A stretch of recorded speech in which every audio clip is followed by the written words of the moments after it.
तुम्हाला माहिती असेल की 90 दिवसांच्या आतच सरकारी पक्षाकडून आरोपपत्र हे दाखल केलं गेलं होतं. पण आज 1 वर्ष उलटून गेल्यानंतर सुद्धा अजूनही आरोप निश्चितीची प्रक्रिया ही पूर्ण झालेली नाहीये. आणि हे सगळं का झालंय?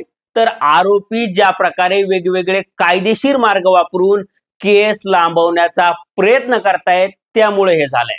म्हणजे आधी वाल्मिकरांना दोषमुक्तीसाठी अर्ज केला, त्यावर दोन्ही बाजूनी युक्तिवाद झाला आणि कोर्टानं तो अर्ज फेटाळला.